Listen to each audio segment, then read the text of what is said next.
यार हर हफ्ते मैं सोचता हूँ कि ई स्पोर्ट्स दिस वीक अच्छा जाएगा, कोई कंट्रोवर्सी नहीं होगा, अच्छी न्यूज़ मैं ले आऊँगा, अच्छे व्यूज़ आप ले आओगे, इंडियन गेमिंग कम्युनिटी प्रोग्रेस करेगी और फिर लास्ट मिनट में ना कोई कंट्रोवर्सी आ ही जाती है। एंड हम भी ना ये कंट्रोवर्सी वाली कंटेंट बनाते नहीं हैं, बट फिर आप हमें स्ट्रीम पे, हमारे सोशल्स पे, डीएम्स में रिएक्शंस के लिए ना स्पैम करते रहते हो। काफ़ी लोगों ने तो इस रिएक्शन को भी अपना कंटेंट बना दिया है। Like for example SK Rossi के स्ट्रीम में ना एक्सकैली जॉइनिंग सामुराई ये स्पैम करके मसाला ढूंढना, इसको कंटेंट नहीं बुला सकते। तो इस एपिसोड में इसके अलावा और भी चीज़ें हुई। ई स्पोर्ट्स प्रीमियर सीरीज में धमाकेदार Valorant matches, Free Fire tri series के finals, Free Fire world series से इंडियन टीम्स को क्यों निकाला गया। पहले चैनल को सब्सक्राइब करो, फिर शुरू करते हैं आज का एपिसोड। मेरा नाम है राहुल अंदुजा और आप देख रहे हो esports this week powered by global e sports.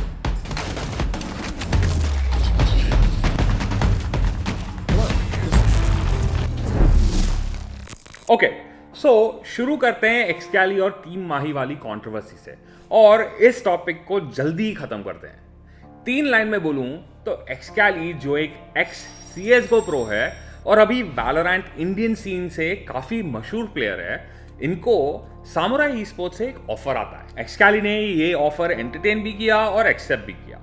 अपने स्ट्रीम पे उन्होंने बोला कि उन्होंने ये डिसीजन 2 रीजंस की वजह से लिया।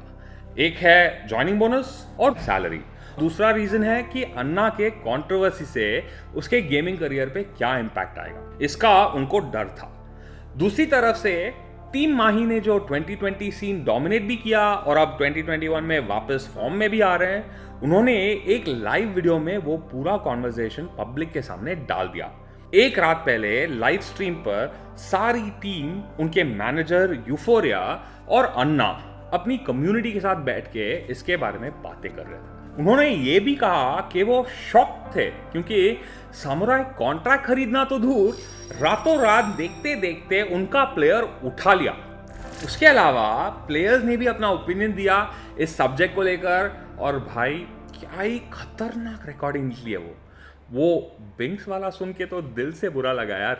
बुरा लगता है भाई, आप लोग भी जानते हो यार। पर उसने अपना बदला स्काई स्पोर्ट्स लीग में एंटीडोट के अगेंस्ट ले लिया। ये 3 लाइन थे या 4 लाइन, छोड़ो। सो यहाँ पे ये स्टोरी एंड करते हैं। अभी आप कमेंट्स में हमारी रिएक्शन मांगोगे तो चलो वो भी बता देता हूँ, बट इसके लिए 3 या 4 लाइन काफ़ी नहीं होगा। मेरा नाम है राहुल अंदुजा और आप मुझे एमी के नाम से भी जानते हो। मैं खुद एक प्रोफेशनल ई स्पोर्ट्स प्लेयर रह चुका हूँ। टीम इंडिया के लिए ओवरवॉच वर्ल्ड कप में भी खेल चुका हूँ। इनफैक्ट ग्लोबली स्पोर्ट्स की मैनेजमेंट में ऑलमोस्ट सभी लोग ई स्पोर्ट्स की दुनिया में काफ़ी साल स्पेंड कर चुके हैं। सो हमारा रिएक्शन शायद आपको सुनने में अच्छा ना लगे, बट सच्चाई है। हमारी ई स्पोर्ट्स की दुनिया ना एक इंसान के सच्चे कैरेक्टर को टेस्ट करती है। इसमें हर कोई बहुत पैसा नहीं कमा लेता, बट फेम और रिस्पेक्ट कैसे ना कैसे मिल जाता है। और ये डेडली कॉम्बिनेशन होती है, स्पेशली जब आपकी एज ना अंडर 25 या 30 हो, क्योंकि तब आपको लगता है कि पैसा भी कमा लिया, नाम भी बना लिया, वो भी वही करके जिसमें आपको सबसे ज्यादा मजा आता है, एक वीडियो गेम खेल के। तो ऐसे लगता है कि लाइफ सेट है, बट सच्चा कैरेक्टर टेस्ट होता है तब कि आगे क्या। इंडियन ई स्पोर्ट्स की दुनिया में ना बहुत सारे प्लेयर्स आए, बहुत स्टार्स बने और कुछ शायद आज गेमिंग से इररिलेवेंट भी बन गए। बहुत सारे ऑग्स आए, बट उनमें से बहुत कम आज सर्वाइव कर रहे हैं। डोटा सीन के स्टार पंक ऋत्विक आज एक कमर्शियल डायरेक्टर है।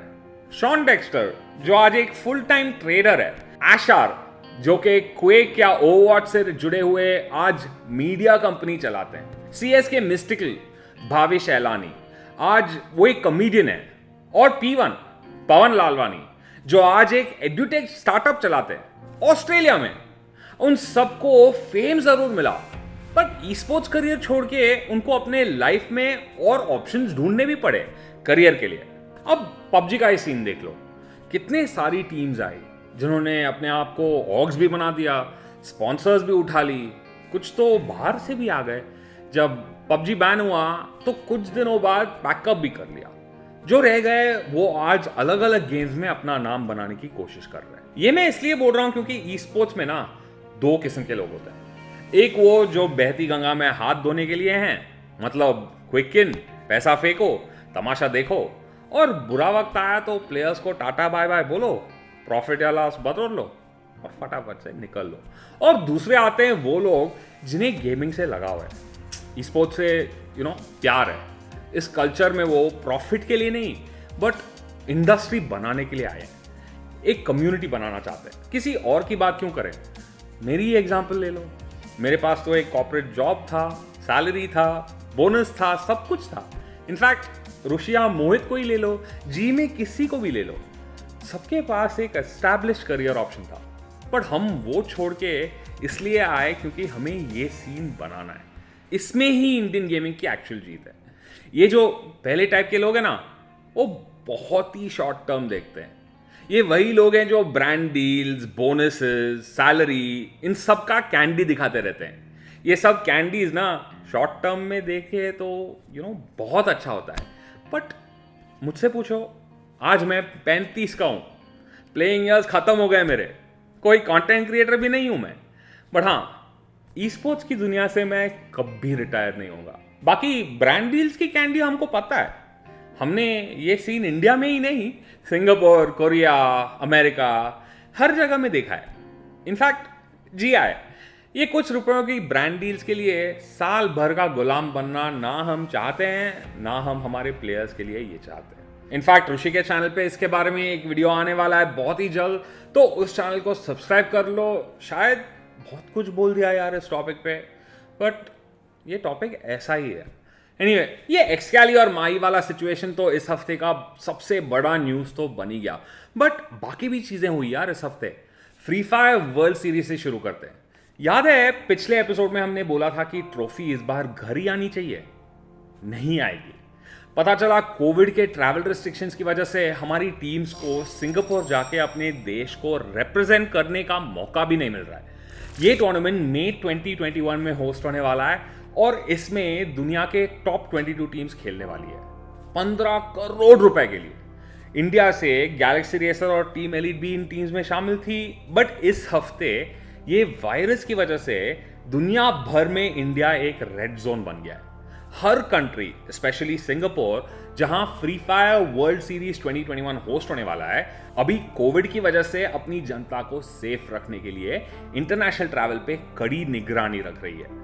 थोड़े ही दिन पहले गरीना फ्री फायर ने अपने सोशल्स पे एक पोस्ट डाला कि सिंगापुर गवर्नमेंट ने अनाउंस किया है कि कोविड की वजह से सारे वो इंडियन पासपोर्ट होल्डर्स को सिंगापुर एंटर नहीं करने देंगे और इसी वजह से उन्हें इंडियन टीम्स को फ्री फायर वर्ल्ड सीरीज से एक्सक्लूड करना पड़ रहा है। ये बात सुन के दुख तो होता ही है, बट उससे ज्यादा गुस्सा भी आ रहा है, क्योंकि अगर हम सब ने सिर्फ मास्क पहन लिया होता और लॉकडाउन के प्रोटोकॉल ढंग से फॉलो कर लिए होते ना, तो आज हमारी टीम्स को कोई नहीं रोक सकता था। मैं ये नहीं कह रहा कि कोविड की वजह से सिर्फ ई स्पोर्ट्स इंडस्ट्री पर असर पड़ा है, हर इंडस्ट्री को असर पड़ा है और पड़ते रहेगा till we decide to smarten up. अगर हमको हमारे देश में ये सिचुएशन चेंज करना है ना, तो लॉकडाउन के ऑफिशियल प्रोटोकॉल्स फॉलो करने ही पड़ेंगे, मास्क पहनना ही पड़ेगा, सोशल डिस्टेंसिंग मेंटेन करनी ही पड़ेगी एंड एलिजिबिलिटी के हिसाब से वैक्सीन भी लेना पड़ेगा। 2020 जैसे साउंड कर रहा है ना?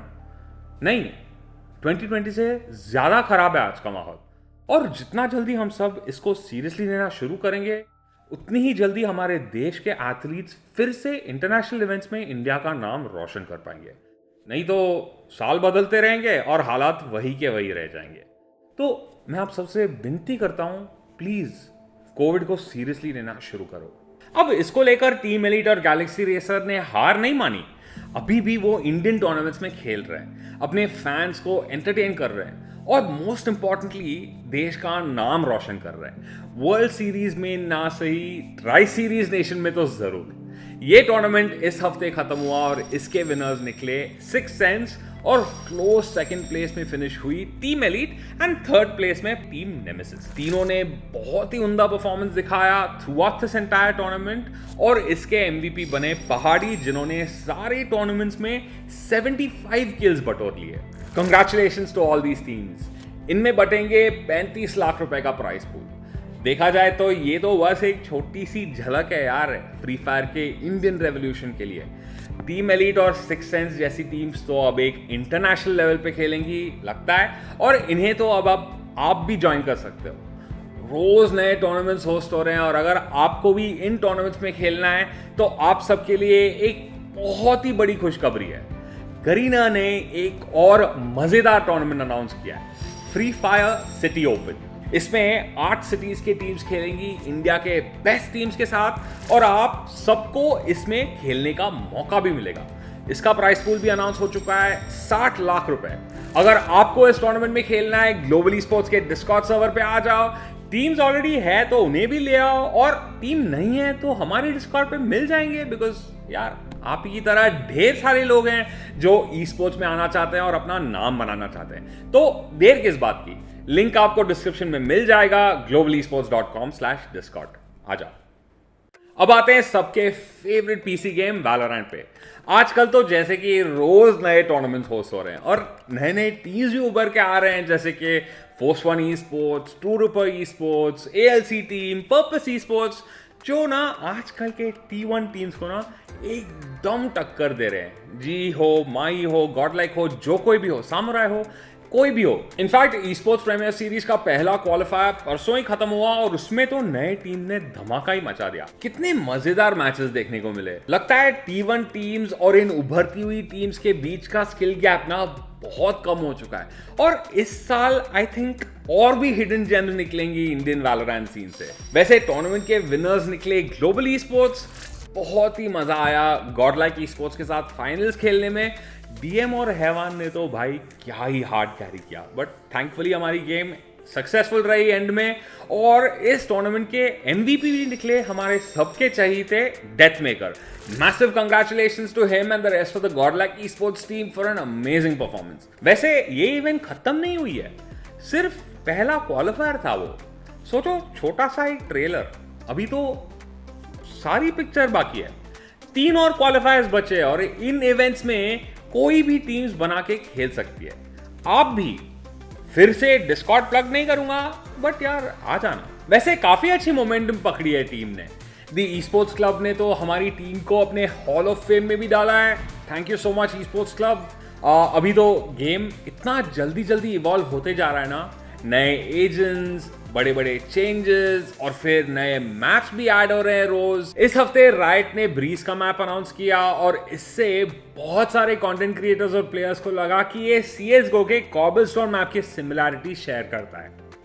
अब ये मैप आज लाइव जाएगा एपिसोड 2 एक्ट 2 के एंड के साथ, और ब्रीज हम सबको एक्ट 3 के शुरुआत के साथ खेलने में मिल जाएगा। अब कुल मिला के 6 मैप्स हो गए हैं गेम में। वाह राइट, वाह।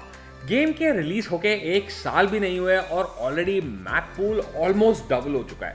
एजेंट्स इतने सारे आ गए हैं, देखते देखते एजेंट्स इतने सारे आ जाएंगे कि गेम में चॉइसेस ही चॉइसेस होंगे, ये तो कभी सोचा ही नहीं था।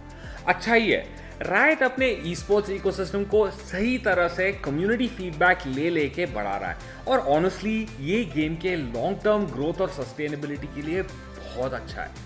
वैसे भी राइट ने अपनी गेम जितनी अच्छी बिल्ड की है ना, उतनी अच्छी उनका ई स्पोर्ट्स का इकोसिस्टम और कम्युनिटी भी नर्चर हुआ है। इनफैक्ट इंडिया जैसे रीजन को भी इन्होंने इग्नोर नहीं किया है। पता चला राइट इंडिया को भी अपने VCT मास्टर्स में स्लॉट देने के बारे में सोच रहे थे। सोचो, ये सब हम सब के लिए कितनी बड़ी बात है। अगर ये हो गया ना, तो आप सब लोग इंटरनेशनली एक इंडियन टीम को ई स्पोर्ट्स के इतने बड़े स्टेज पे मुकाबला करते हुए देख पाओगे।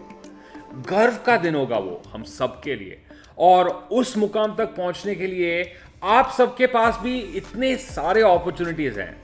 चाहे वो वैलोरेंट हो या फ्री फायर हो, अपॉर्चुनिटी की तो कोई कमी ही नहीं है। तो याद है ना जो हमने एपिसोड के शुरुआत में कहा था, ई स्पोर्ट्स में 2 तरह के लोग आते हैं। अब आप ही डिसाइड कर लो आपको किस तरह का बनना है। बहती गंगा में जो हाथ मिलाता है, या फिर वो जिसे गेमिंग से इतना लगाव है कि वो उसके सिवा और किसी भी चीज के बारे में सोच ना सके। और हाँ, जाने से पहले थोड़े ही एपिसोड्स पहले हमने global e sports challenge announce की थी, और इस कॉन्टेस्ट में ढेर सारी एंट्रीज देखने को मिली हम सबको।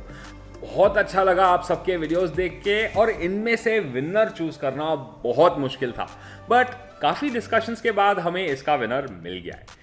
कंग्रेचुलेशंस हाइब्रिड बॉय, जिन्होंने एक बहुत ही अमेजिंग वीडियो बनाई about the journey of the global e sports Valorant squad. अच्छा लगा आपका वीडियो देख के। हमें इंस्टाग्राम पे एड्रेस जरूर भेज देना, पहुंचा देंगे आपको ये प्यारा सा माइक, आपके कंटेंट जर्नी में बहुत काम आएगा। इस वीडियो का लिंक हमने कमेंट्स में पिन कर दिया है, तो जरूर जाके चेकआउट करना और ढेर सारा प्यार भी देना। आज के लिए बस इतना ही, मिलता हूं आप सबसे अगले एपिसोड में। चलो बाय।